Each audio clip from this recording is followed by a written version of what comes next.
Good afternoon, everyone. For those viewing online, we're just resolving some tech issues and we'll be right back to start the meeting. Thank you.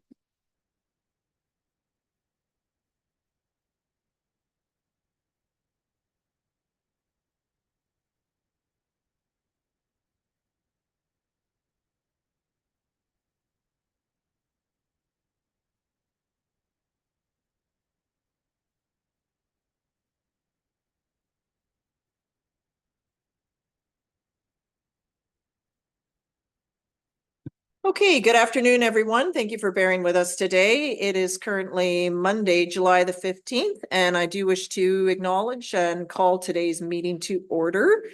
Let us begin by recognizing that we are having this meeting on the territories of the Sauk and Shannon Nations, and we do respect and honor their longstanding commitment to the lands and waters that continue and their relationship that continues to this day. So council, we are sitting as committee of the whole. So first off is approval of today's agenda, please. Moved by Councillor Pearson, and only one mover is required. So all those in favor, please. And that's carried unanimously. For those viewing, there are 4 members of council present today, and everyone is in the room with staff. And no viewing members of the public in the gallery, though welcome to those viewing online.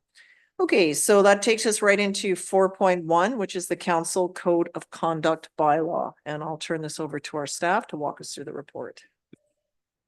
Yes, Councillor, did you have a point of order? Into the microphone, please. Approval of the agenda.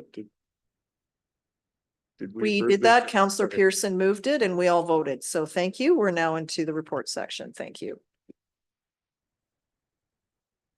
Great, thank you. Through the mayor to council, today I am presenting an overview of the report on the proposed Council Code of Conduct bylaw 889/2024. This bylaw aims to establish clear shared expectations of council and committee members, emphasizing the principles of integrity, accountability, respect, and collaboration. The report recommends that the committee of the whole advises that council adopt the principles of code of conduct as per the BC regulation on code of conducts, as well as council to read 3 readings of the proposed bylaw. The necessity of a code of conduct is to establish responsible governance through clear behavioral standards.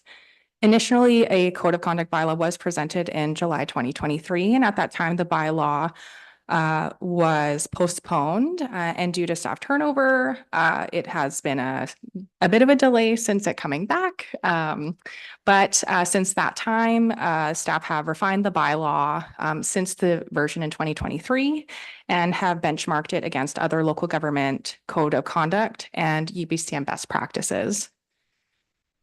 According to the community charter, councils must establish or review a code of conduct within 6 months of the regular first meeting of a local election. And the legislative requirement does not necessitate that councils have to have a code of conduct, just that they must consider having one. The proposed bylaw includes 2 main parts. The first part is the foundational principles of conduct, which covers sections such as general conduct, interactions with the staff and public, meeting conduct, confidentiality, conflict of interest, use of public resources, and other general conduct requirements. And the second part of the bylaw proposed is about the investigation, compliance, and enforcement of this bylaw, which outlines the procedures for handling complaints, including formal resolutions, investigations, and the potential for council to inhibit or to apply sanctions. It is important to have defined complaint and resolution procedures to ensure fairness and consistency among complaints. And the bylaw encourages informal resolution of issues to foster faster and effective outcomes among council. However, it also provides for formal procedures if necessary, ensuring procedural fairness and transparency to the community. In summary, implementing this code of conduct aligns with the strategic goal of council to build a reputable organization and to provide council and staff with the tools necessary for excellent governance and customer service. If council chooses to adopt this code of conduct, it would set clear expectations for members' behavior, ensuring decisions are made with integrity, accountability, respect, and leadership. Thank you, and let me know if you have any questions. Okay, thank you for that summary. Questions from members of council? Go ahead, Councillor Pearson. Yes, thank you. Thank you for the presentation. And my questions are not some statement and some question, but will a code of conduct, I mean, hopefully this gets passed, will code of conduct become a requirement at the declaration of you accepting the position as a counselor, or because that's probably where it should be housed, like that should be part of your inauguration process or whatever. I'm surprised that it's not, but Yeah, and I will forensically take the question out of that statement. And so as per the legislation, council is required to sign an oath of office, but there is no requirement as per the legislation to sign on to a code of conduct. However, it is highly encouraged with best practices to include the code of conduct in the nomination package as the additional resources, and staff's intention, if council was to proceed to adopt this bylaw or any code of conduct bylaw, would be to include that in the nomination package and information materials to potential candidates to ensure that they understand the expectations of council conduct. Speaking to signing on to a code of conduct, in my experience, it's an interesting practice because it alludes to the fact that council can choose not to sign on to a bylaw. Bylaws are binding towards council, irregardless on if a member chooses to sign or not sign off. I haven't included that clause of signing on because of the illusion that there would be an unequal application to those who have signed the bylaw versus not signed on to the bylaw, if that makes any sense. So what we're seeking is a set of rules that are unbiasedly applied to all council and committee members, if that was the will of council. thank you. And you, through the chair, yeah, you've answered my next question, is that if it was there, what's the repercussion in advance of running for office if they refuse to sign the code of conduct? That's kind of, you know, I'm kind of going to the next, I mean, I would hope that 99.9% of people, but there, you know, there may be those strange exemptions that are out there, but. Yeah, and through the mayor to council. And again, that is part of the reason I didn't include a section of signing on is because I want to make it clear that it does apply to all members of council because of their seat. If council at any time chose to amend the bylaw or update it, they are free to do so just like any other bylaw. But because of the requirement of procedural fairness, staff is of the position that it should be enshrined in bylaw so that there's no question on the application procedures of such. And I want to note as well too, in the bylaw, it states that recommendations based on any formal investigation would come back to council for any formal decision making on sanctions or other remedies. So it is a formalized process that would provide recommendations back to the council of the day to consider how to move forward together. Just you're good. Oh, yes. Okay. So one, and just one last question. So, looking ahead, and one could anticipate that it will be adopted by council. And, the hypothetical question, is that the line in the sand going forward? Does the code of conduct, in fact, start that day? Or is it retroactive to the term of office? Just kind of, because you talked about the line in the sand there a little bit. So that's why I have a question on that. You generate that question. Certainly.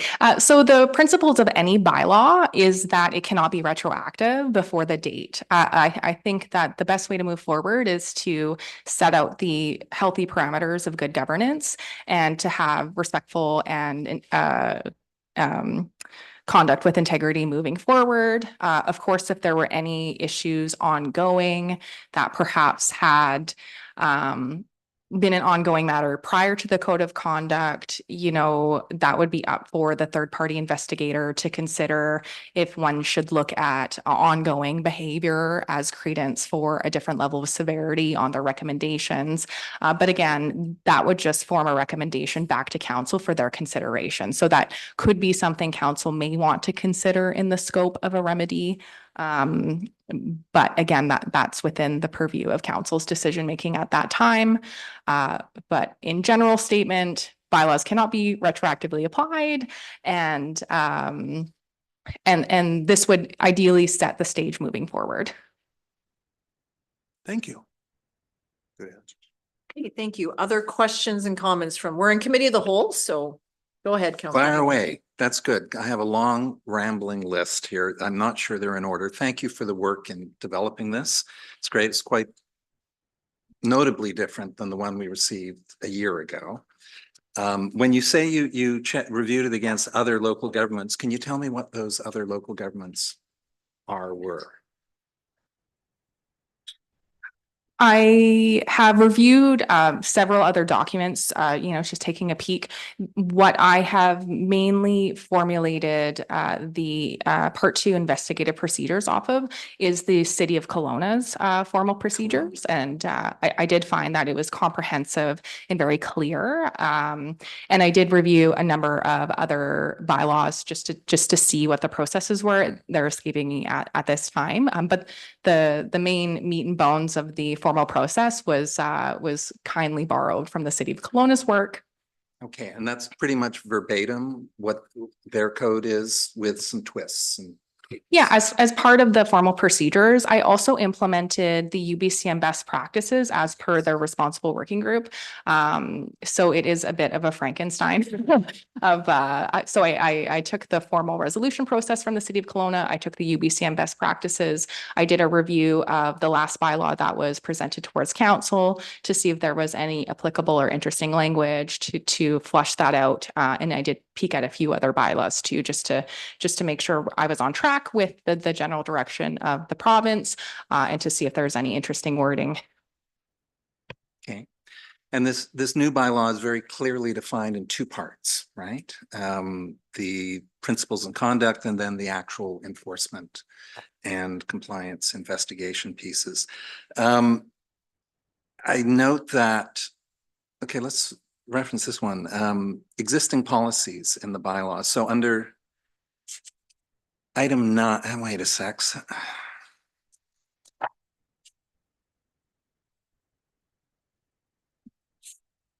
This procedure bylaw, this code of conduct is nested in with other bylaws here at the district, right under. Oh damn! I didn't put the reference. What I'd like to see is in the bylaw you reference under accountability, item 6, bylaws, policies, and procedures of the district, and you don't cite them by name. I think the council procedure bylaw, the code of ethics policy, respectful workplace policy, anti-bullying and harassment, and conflict of interest policy potentially could be listed right in that clause. So is that a good idea? There's my question. Thank you. Just for clarity, which section are you looking at exactly? I do know. I do know what section you're talking to. I believe it is a general provision that council must adhere to district bylaws and policies, and so it was What not. number is that?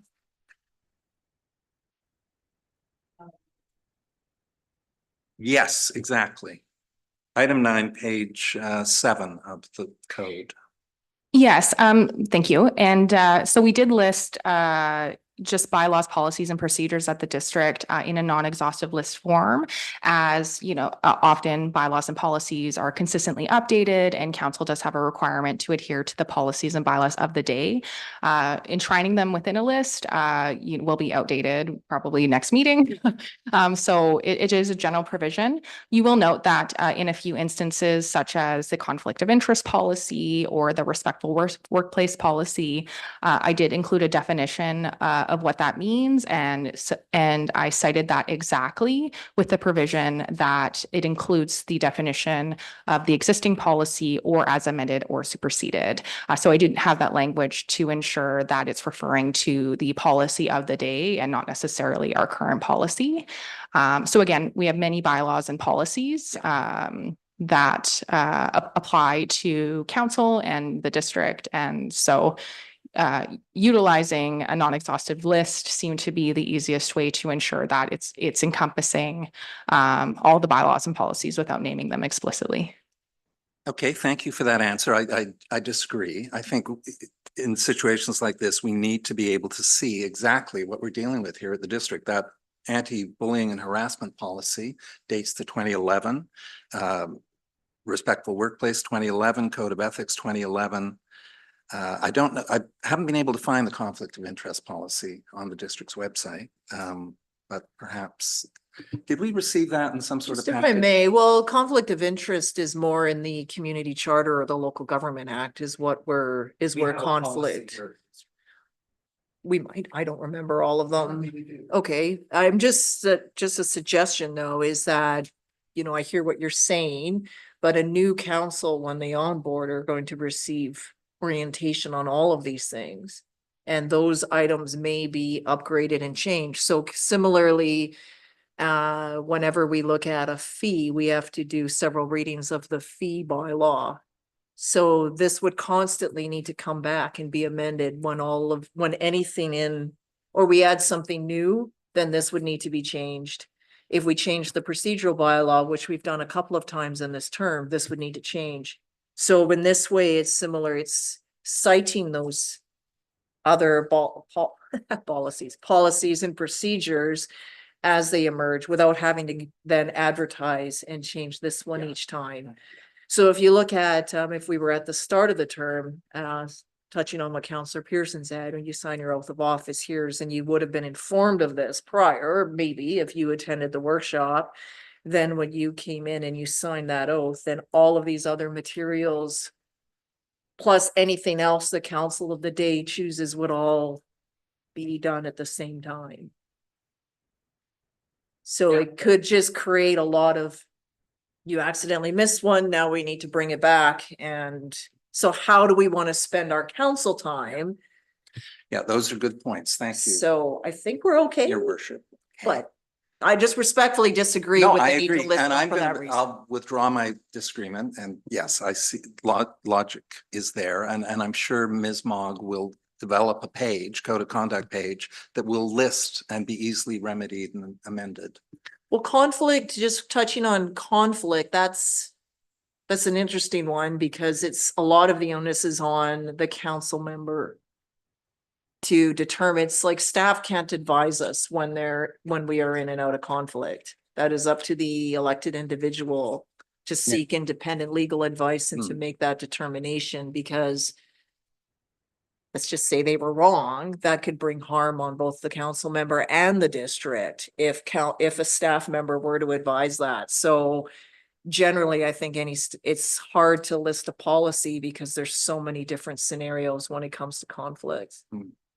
Now, in the case of a conflict, if we use a illustrative example of a potential breach of code of conduct and the implementation of this policy, if I, as a counselor, believe that a fellow counselor is in a conflict of interest and that counselor is continuing to act without recusing, then that would be a matter for me as an individual counselor to raise in writing with our CAO, I believe.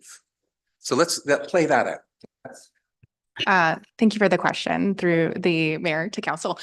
So as per the proposed code of conduct bylaw, the first step that a committee or a council member would need to do is ideally have an informal approach and to have a conversation with that other member to say, in your example, I believe you're in conflict and, have you gotten a legal opinion?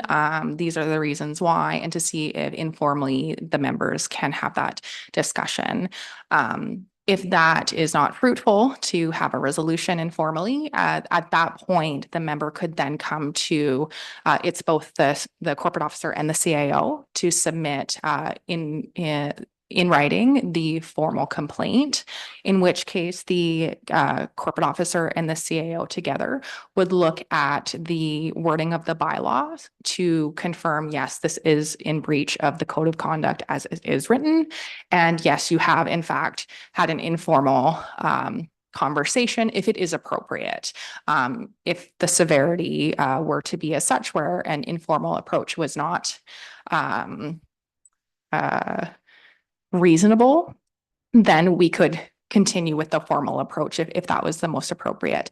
At that time, the CAO and the corporate officer would choose a third-party investigator. This might look like a consultant or a legal representative. It would be an external person, just to ensure that staff is not placed in an awkward position.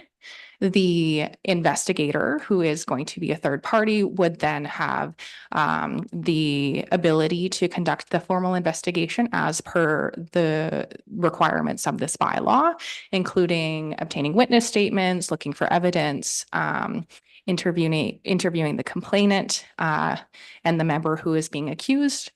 And at that time, once the investigator has concluded their summary, they would provide a summary report to council with recommendations, including the recommendations that are potentially within the list in the bylaw, including a formal letter of reprimand and potential other sanctions based on recommendations from the formal investigator. Then council would, as a decision-making body, decide on how they want to either accept the recommendations from the investigator or go any other way. So it does come back to council for their ultimate decision-making. Yeah, thank you. And thank you for creating a bylaw that includes everything you just said. Yeah, that is excellent. Now, in the previous bylaw that the draft bylaw, there was in terms of, back to my example, and there's no one on this council that I'd be uncomfortable going and having that informal chat, but in future councils, there may be situations where the member is not comfortable talking one-on-one with another member. And in the previous draft, there was this option.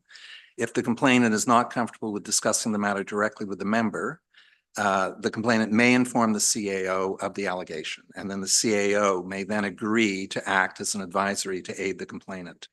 So you chop that one out for good reason, undoubtedly.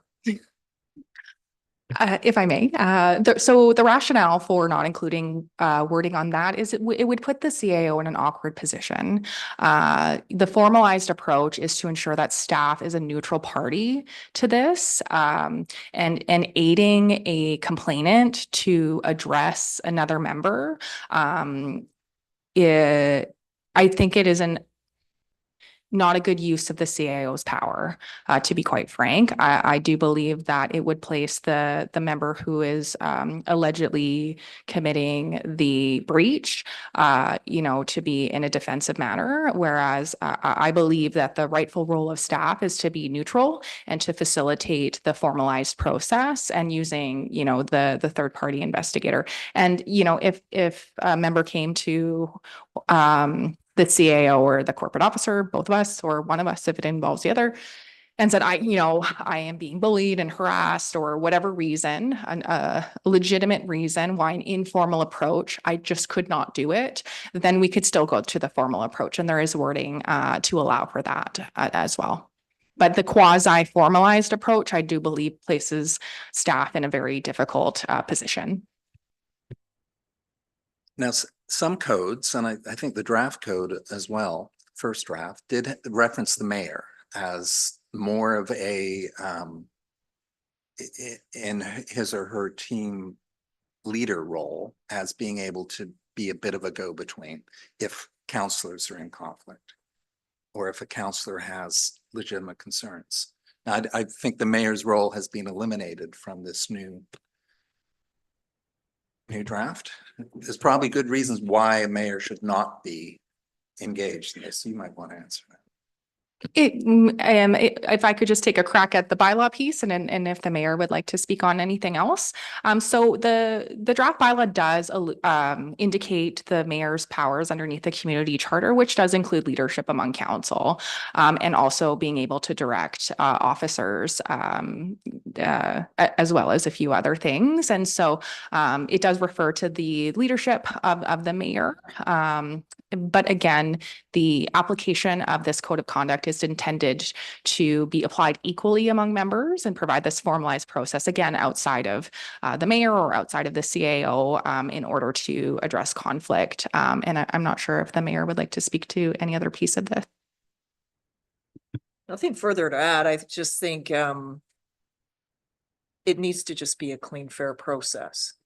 And I think involving the mayor can exasperate it. The mayor could be a problem. So then what? Then what happens there? Mayor's unable to, let's say I'm on a cruise, I'm uncontactable, and then is it on the deputy mayor? Like, they're time sensitive pieces here. And I think the way it's written is a bit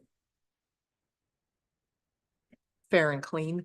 But now I'm asking some of these questions, and I'll make this my final one, based on George Cuff's comments to us that we need to ask the dumb questions. So I am throwing these out for ongoing. So I'll stop there and. No, this is why it's in committee of the whole. Yeah. This is meant to be a discussion piece to work through these various elements. So the questions and the commentary are absolutely in line. And then when it comes to council, then it's a bylaw and it's more, we're adopting the bylaw and debating that. Whereas here, the intention is for council to flesh out all these pieces. So thank you for doing that. Councillor Pearson. Yep. Thank you. And to Councillor Bateman, there is no dumb questions. Yeah. Those were good questions, actually. So so through the chair, back to you. So in one of our sessions somewhere along the way, with Mr. Lidstone, he said the conflict, and I think the word is, doesn't take place until the member actually votes. There's perceived conflict. If they choose to vote after it's been pointed out, then they're at their peril. Does that make sense? So like when we're talking specifically about conflict, so if a member says, hey, listen, that could potentially be a conflict, or the person asks to recuse themselves, or they don't ask them and it's brought up. So I want to know about the policy about where do we draw that line for council members recommending that Mr. Bateman step out of this vote because it's the perception of conflict is just as important as the conflict, right? Sometimes, if it's not investigated. And I think that's what remember Don Liston told us about the guy who ate the restaurant or something, but anyways, That was a decade ago. yeah, but it was they warned prior to him voting and he chose to vote anyways. That's when the conflict took place. So in policy, I'm kind of trying to understand is where does the other council, so are there tools in the toolbox that, okay, Jeff Bateman's in conflict of voting today. And if we kind of think that, where's the linkage between us and him voting? Do we actually recuse ourselves if he says, no, I'm voting? So kind of Yeah, let me parse this out. Yeah. I know it's tricky, but it was pointed out to us that if I have knowledge that someone's in conflict at the council table, I bring it up like informally and say, hey, listen, I think this, then you can bring it up formally through the process. Madam Mayor, I'd like to point out that I believe this could be a conflict. And if I continue to vote, then I'm in conflict, right? Is that like that's kind of where I know that I'm diving a little. No, that's it. That's an excellent question. Through the mayor to council. If I may, let me break this into some pieces. So the community charter indicates that a member has to declare their own conflict. No one can declare it for them. And as the mayor alluded to, staff can recite the community charter upon will, but it is up to the members' determination and their advised legal advice in order to let them know if they are in fact in a conflict or not. That said, if other members are believing that a member is in conflict, they should tell them, I believe that you potentially may be in conflict and that you should seek legal advice. If a member has gotten legal advice or has not and chooses to continue to vote on items, my understanding is there is no requirement for other members to recuse themselves. However, there is the wording now within the proposed code of conduct that member would be in breach of the code. Therefore, after an informal approach, we could potentially go down the formal investigation and get recommendations from a lawyer. I would suggest a lawyer if you're talking about that. And recommendations would come back to council. So that is one piece of that. The other piece is here. Sorry, let me just grab my notes. In regards to the wording of the disqualification of council members. So section 110 of the community charter outlines the specific disqualifications of council members, including conflict of interest. So to activate this piece of the charter, either 10 or more electors of the municipality can petition the court, or a 2/3 vote resolution of all council members can initiate this process of the court's determination of the member is disqualified for voting on a conflict of interest item. So that is the short and the end of that whole process, that there is a mechanism for disqualification of office if a member is in breach of conflict of interest. Of course, it's if a court were to do that, my understanding is it would be very black and white, either pecuniary interest or an extreme bias of a threshold so unreasonable that without a doubt that member couldn't have voted any other way. So the court's determination of conflict of interest is at a very high threshold. My understanding is much legal advice to council is more on the cautionary tale side of things. So it is up to the individual member to act appropriately within their level of comfort. But just knowing what the consequences are and the legal mechanism ahead should provide some context to where the road would go if a member knowingly or unknowingly was in contravention of the community charter's conflict of interest provisions. That was excellent. Excellent answer. Thank you. Wow. That answered, okay. Comments or questions, Councillor Lajeunesse? No, I think any questions that I have been addressed, and I just want to thank staff for your work on this and for answering these questions. Thank you. So going forward, a thought here, because this is I need a round two before you. yeah, I was just going to Okay, comment on okay, something thank to you. get some feedback from the committee. Was we discuss often having regular governance check-ins. So rather than moving right into okay, so we are adopting this, that's online, right? That's coming to us.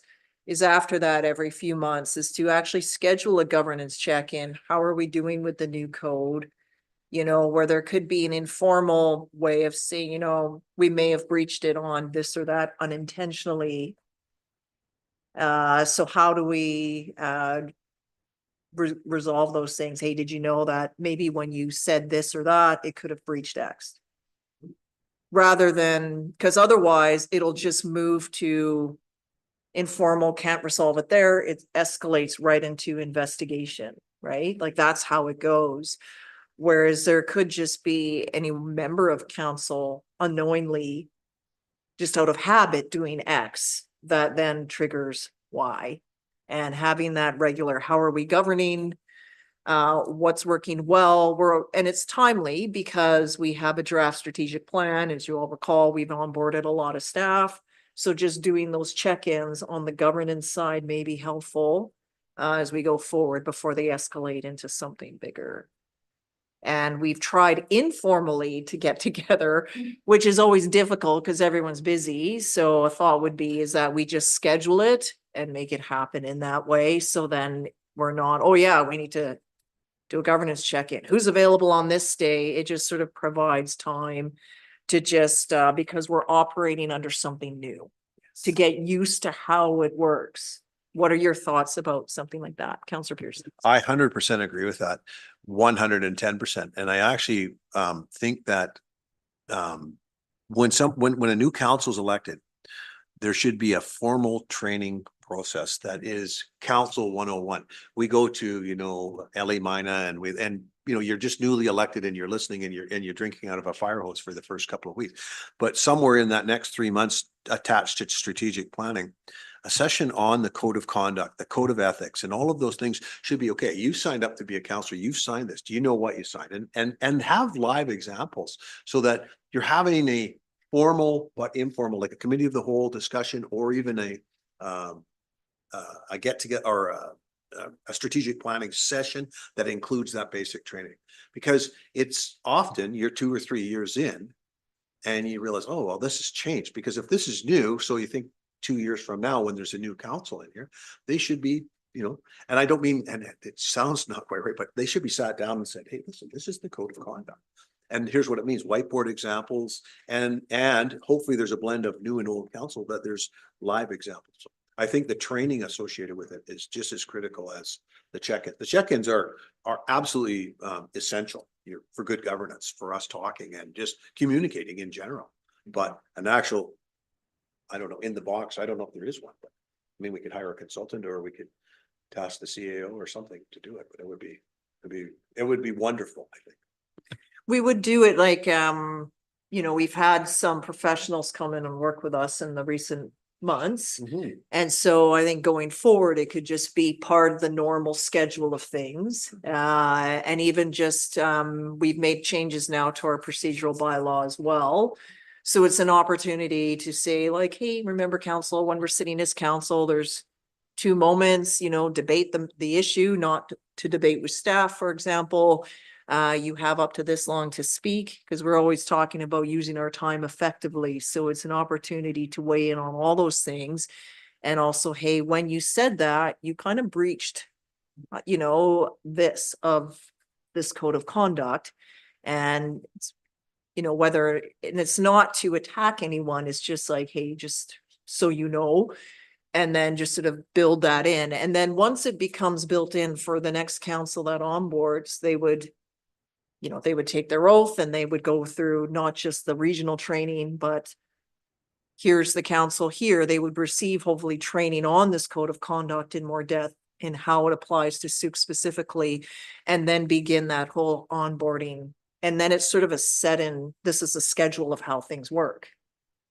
And then I think what would also be helpful is, because this pertains to committee members, and as we look to form committees, as part of the application process, this should go with it.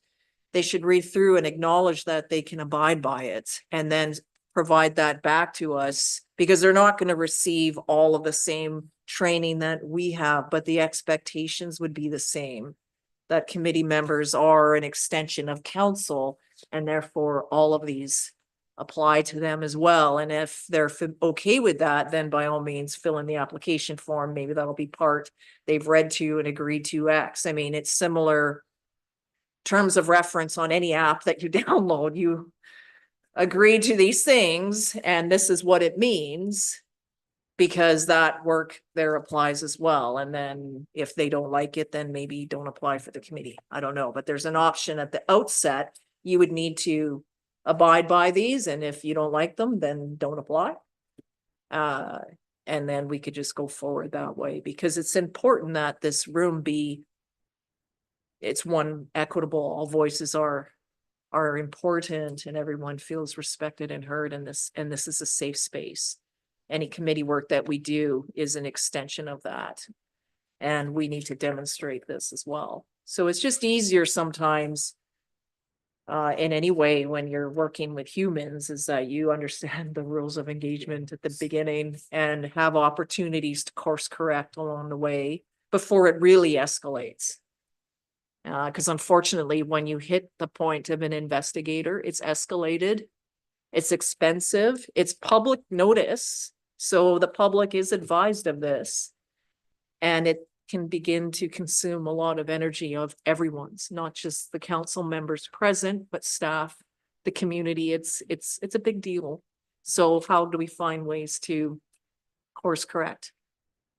Sometimes it's just communication or a need for more information, or being satisfied with the information that's provided. Go ahead, Councillor Bateman. Yeah, I like the way this conversation's going. I think these are valid points. The governance check-in on a every 3 month schedule, perhaps. It'd be nice to lock in a schedule. And orientation. I remember our orientation here two Novembers ago, or November 22. And it was this intense day, of course, and we had operations, and then your predecessor came in and machine gunned us with all this incredible volume of detail. And then we had wastewater followed that.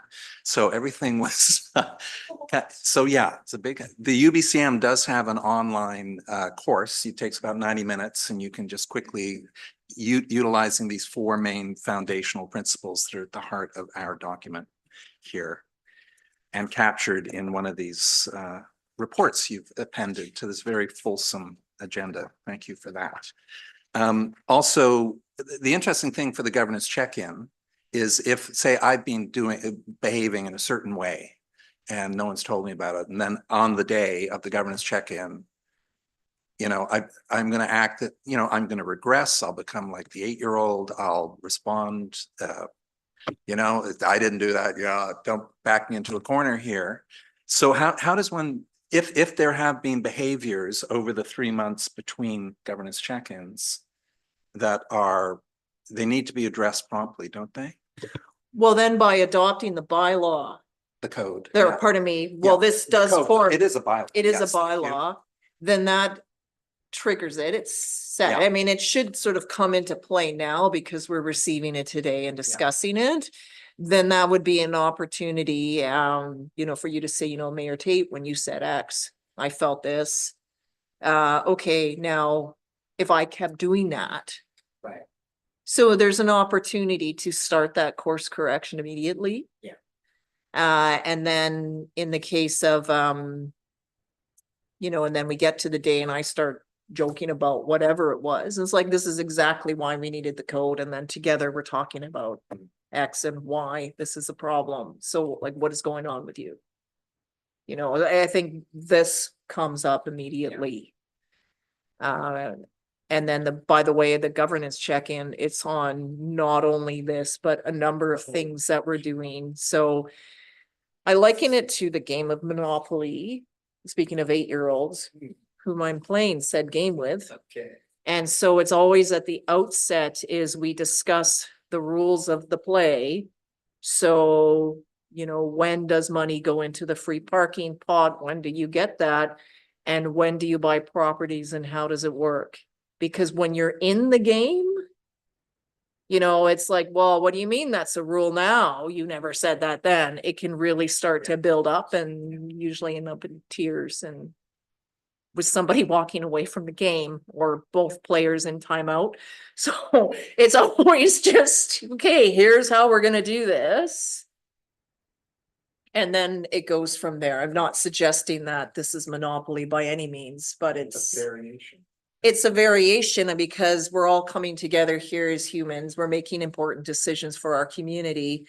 How do we do this in a way to maintain that mutual respect when things do get a bit heated at times? We're all humans. And we all have other things going on in life that can impact how we show up at this table. So sometimes it's just having that informal piece.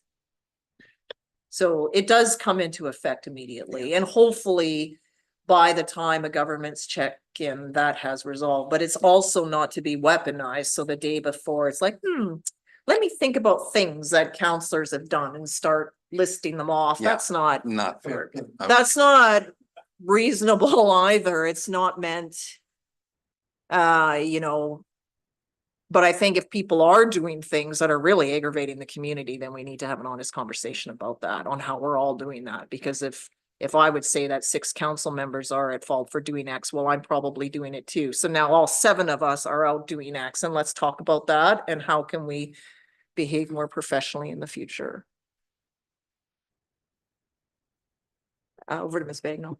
If I just may add, just to what I might see as a beneficial part of a governance check-in is, you know, as if this bylaw is adopted, as we move forward, council may have some questions about the application of different sections. So it would also be an opportunity to check in with staff, asking, you know, philosophical or bigger picture questions and not necessarily targeted towards another member, but just wondering on, you know, if staff can explain or clarify on different applications of the section, or, you know, if my behavior is such and such, you know, does section 6 apply? Those are really good questions for staff. And I think another thing that might be beneficial for context is to get council comfortable using the document, you know, as a tool in the toolbox.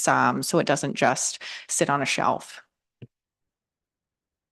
It's a good way of framing around it, that it's a tool to be used and it's not a weapon in the box. It's a tool for effective meetings. Okay. Go ahead. So just to close off on that section, you know, so many of the groups I've been involved with, at the outset, we have group agreements, right?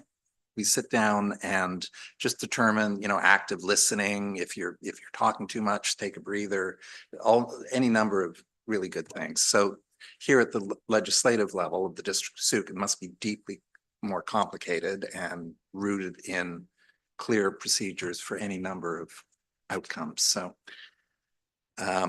okay, back to a few more questions. The third-party investigators. So I know some, the larger local governments have ethics or integrity commissioners who are identified in their communities. I don't know if they get full-time pay, but they're on call for situations like this. And I know in the reports, one of the key things here is to identify impact, staffing, resource impacts. So we're not large enough to have that, but you and CAO Gray have, and the solicitor are the ones who will choose a third-party investigator, as you said earlier. How do you identify that individual? Through the mayor to council. My understanding of how this would go and why it is not, you know, in black and white, you know, who would be the investigator is because each breach is going to be different. Right. If it is a labor relations issue, are we talking about conflict of interest provisions? Are we talking about breaches related to, you know, financial issues? The scope and severity of the topic at hand is going to inform the CAO and corporate officer on who the best industry professional would be in that situation. Is it potentially a communications challenge where, you know, council could potentially have recommendations from a communications professional? Is it media training? So the scope of the breaches are so broad that to narrow down identification of a type of individual, I think would not necessarily be helpful in this situation because of the broad scope of what council breaches of conduct may look like. Okay, thank you for that. I do note that the working group on responsible conduct for UBCM's group that developed all the recommendations here, they do have a database of resources. So this is a set of individuals, including several that we've hired here. Would that be your database for identifying? No. Sure. I can just weigh in for a second here, through the mayor to Councillor Bateman. Like we've had this come up a couple times in the past where we've had to hire an investigator. And so as Ms. Bagnall said, it just depends on the situation. And we also have our procurement policy that would need to be here too. So it would definitely just depend on what the situation is. And when it's come back in the past, we've either referred to a certain list that potentially could be out there. There's obviously word of mouth recommendations depending on the issues that go on from an HR perspective. There's a network there that get relied onto, and there is a bunch of lists out there. There's people who do this obviously as their business. I know we've had the couple ones I've been involved in here have been HR related, so then it kind of goes into a certain category, and there's certain people that are expertise in that area, and then we would just follow the purchasing policy to obtain those services, whatever they would look like. So per Ms. Bagel, it really would be depend on what the exact complaint would be, how we would procure, who consultant would be a third party hired to help with that investigation. All right, thank you.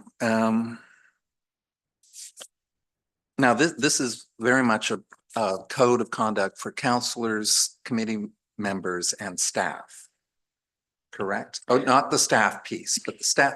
What if I'm bullying a staff member? So through Or what if maybe that's the wrong one. through the This mayor. would apply to you, I suppose. What if you were bullied by a staff member? Ah, okay, let's. Right, because if you were bullying a staff member, this would apply, Right. right? If a staff member was bullying you and they're not subject, what does that look Yeah. like?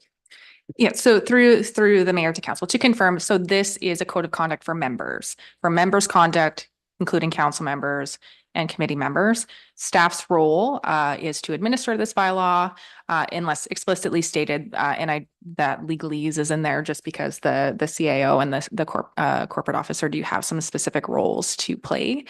When it comes to a staff, my intention is to propose an internal staff policy for a code of conduct for staff members, which will mirror the conduct requirements of ethical conduct. But of course, a lot of the provisions are going to be different. We need to handle staff's performance management in different ways, depending on if they're exempt or unionized. There's just different levels of intricacies to consider. And of course, with the help of our manager of human resources feedback on how to apply and looking at the Labor Relations Act, there's just different pieces at play. But the intention is to have, to the greatest extent possible, the core conduct of ethical behavior trickle down into staff policy as well.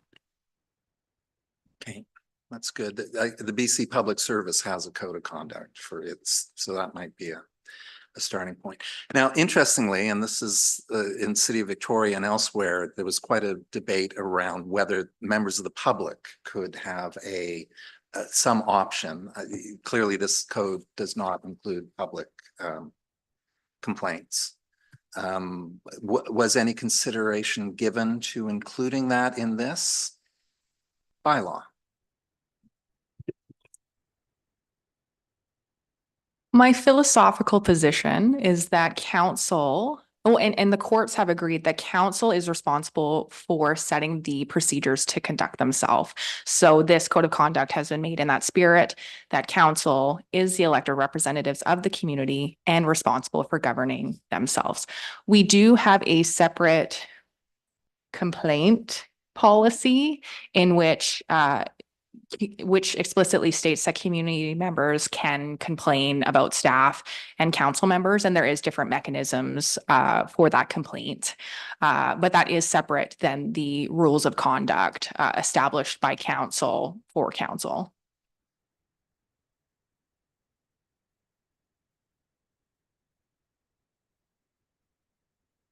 Councillor Pearson? Yeah, and just to follow through the chair to Councillor Payson. In my former role, there is a piece with dealing with the public, but from a code of conduct, they're not accountable for their code of conduct. We're accountable for the safety of the employees from members of the public, right? So on the code of conduct, that's where it kind of, it stops there. But if they're feeling or expressing concerns with a member of the public, then it's up to us to rely on our code of conduct, how we act, right? So that protects them through the safety piece of it. So. Go ahead. Oh, in terms of that, our responsibility to to be guardians to staff as well. I know that Esquimalt has just passed code of conduct for patrons and visitors. And I just advise we maybe have a look at that. There's also a management policy dealing with disrespectful patrons. I know they're very few and far between, but they occasionally show up at the front desk. This management policy includes scripts and just practices, you know, when people are dealing with discriminating, harassing, or threatening behaviors. So I don't know, we currently don't have such a management policy, or perhaps we do. Through your worship to Councillor Bateman, we have a respectful workplace policy that covers off most of what you're talking about. I think, per Jessica, is I think what we'll do kind of throughout this year, maybe early into next year, is kind of consolidate, or like just have our HR review. Because to her point, we have a lot of policies in a lot of different areas that cover this in various different ways, this behavior. So it's probably timely to just kind of reassess all those, and do any of them need to be combined to one, or do we need separate policies for all those? But kind of the respectful workplace would be the one that would cover the behavior of people. And then staff, especially any staff dealing with the public, are required to take de-escalation training, specific training outside of other staff. There's a whole protocol set up downstairs if there's ever a confrontation at the front that would occur. There's emergency buttons on the phones, et cetera, that would alert other staff to come and all of that. So we have a process in place, but definitely probably timely to, with more staff here, fresh eyes, to review all of these and just kind of confirm, do we need to make any adjustments? Because I did Google for like code of conduct for the public, like how in a democracy does the public respectfully engage? And of course, there are no such things, but there are in council procedure guidelines, right? You have the right. Or attempt to. I mean, part of it is the room setting here, where we do wish to hear and respect all views by members of the public. And it can be challenging at times. You know, particularly some folks don't like it when I ask people not to clap, because it's intimidating for someone who may hold a differing view to get up and speak, and we want to encourage that. So we're hearing from all views, but if you know, if people are standing up and clapping and loudly, then that may push someone away, and we're not receiving the benefit of that view. So it takes all of us together to contain that, and then we can simply sit and recess until things quiet down, or, you know, just because it's unfair to someone who may hold a different view. And there's been, you know, some time ago, someone was upset, and then they were kicking walls and such as they exited, which didn't do any significant damage. But then if it did, then, you know, then I think that would, police are contacted, and then you're damaging property, public property, and different steps come in. So it just depends. And there was an unfortunate time where I did need to make an RCMP call because there was a harmful message sent to me that required me to act accordingly from a personal safety perspective. And I will continue to do that to protect the safety of myself and my family as I need to. So that's where I think sometimes things can get highly personal, whereas we're debating issues, not people and personality, but we're all arriving as humans here. So let's do the best we can, but we all have an obligation at this table to do that. So if members of council are like, no, stand up and clap and do that, like that's not helping the process here. You're all part of it as well. I need to also demonstrate a desire for a safe and respectful space where all views are welcome.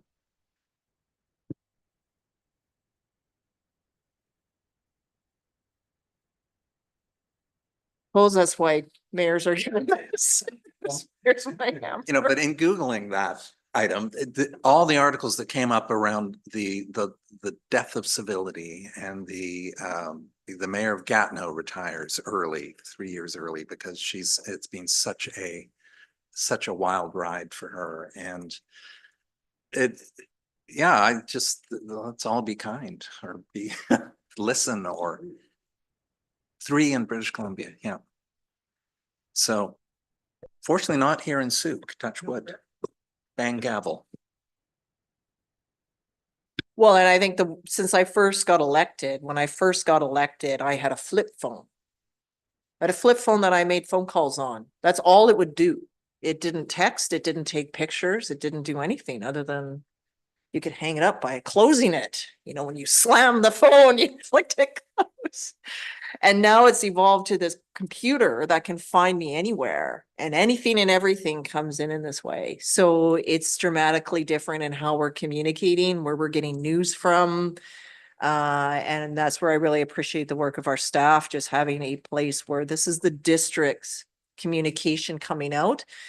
With the rise in that, there's a lot of fake things that form as well. Fake personal or profiles on Facebook, fake district pages forming where all sorts of things grow on their own. So there's both of those, plus all of the emails that we receive that carry all sorts of things with them that could totally damage our system. It's completely changed in that time. And it's an unregulated world.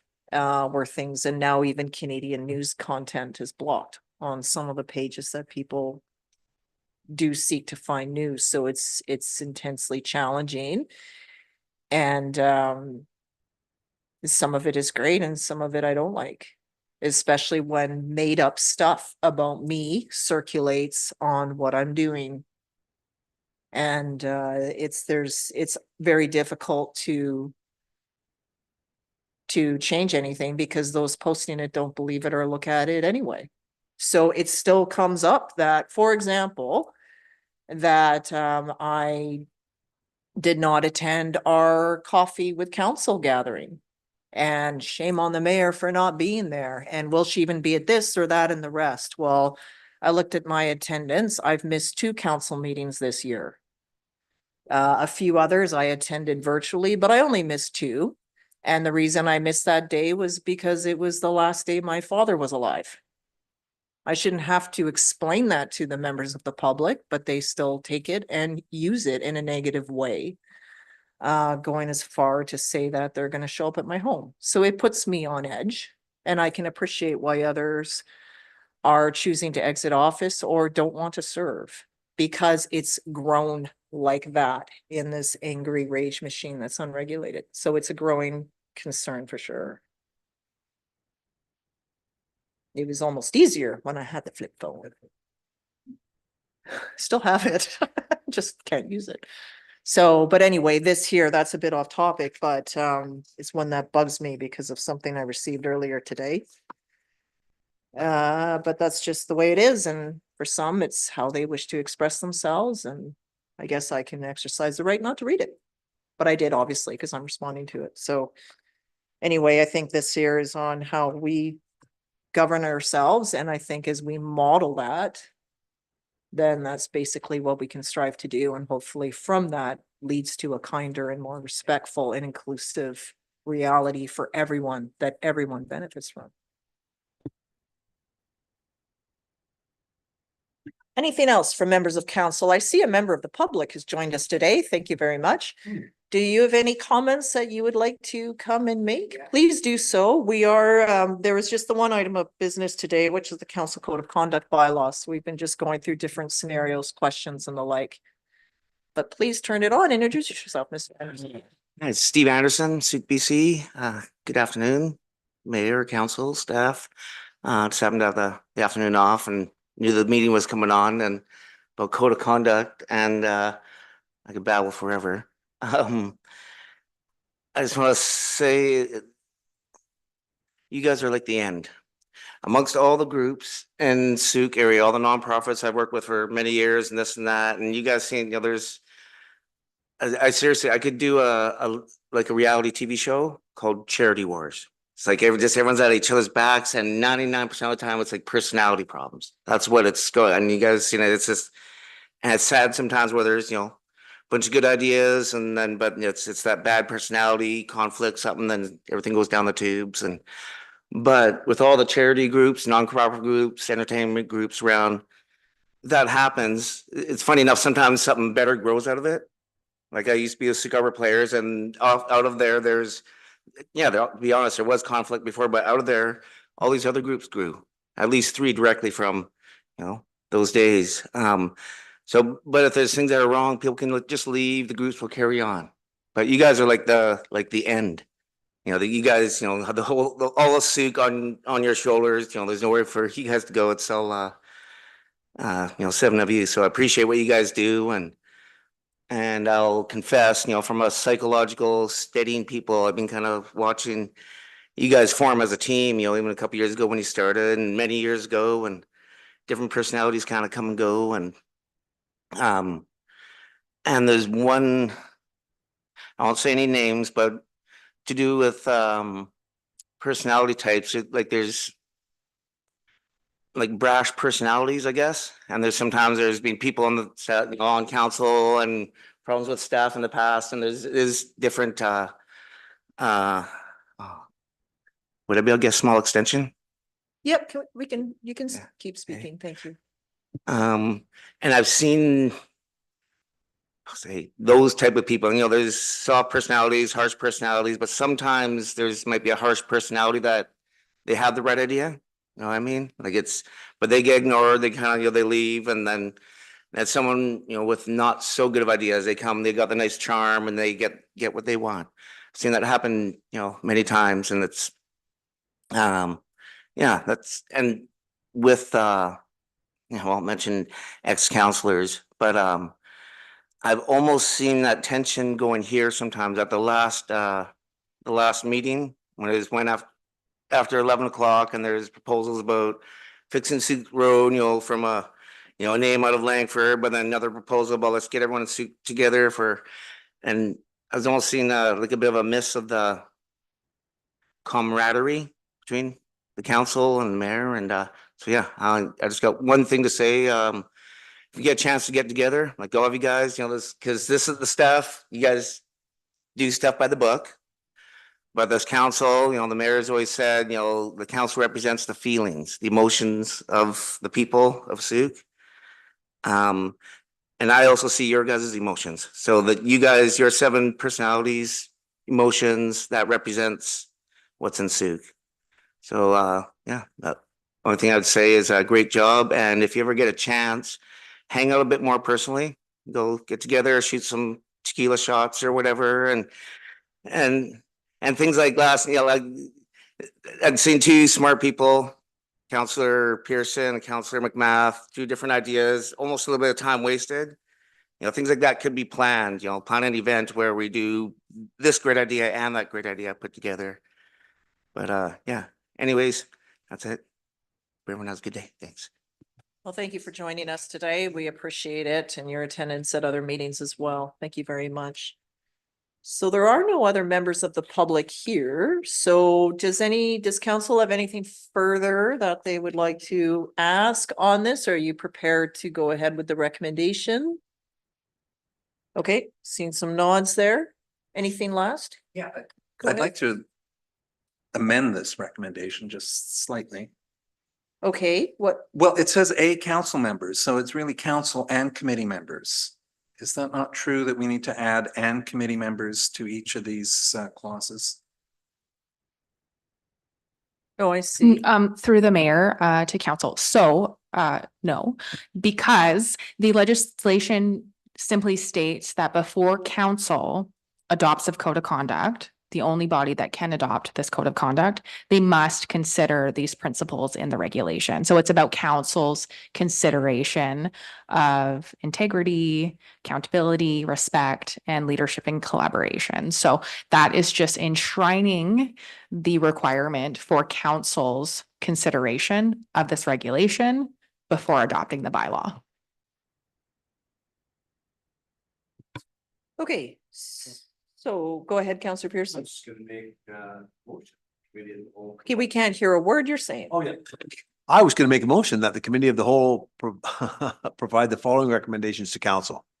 Want me to read it all out? Yes. That council consider the following principle for codes of conduct in accordance with the principles for codes of conduct regulation BC Regulation 136/2022. A, council members must carry out their duties with integrity. B, council members are accountable for the decisions that they make and the actions that they take in the course of their duties. C, council members must be respectful of others. D, council members must demonstrate leadership and collaboration. And that council give first, second, third reading to Council Code of Conduct bylaw number 889 apostrophe 2024. To be a comma. Yes, so that's Dog. moved by Counselor St. Pierre. Would you like to? Pierre. Oh, God. St. Pearson. I'm sorry, Pearson. St. Pearson, moved by Counselor Pearson. It's your birthday today.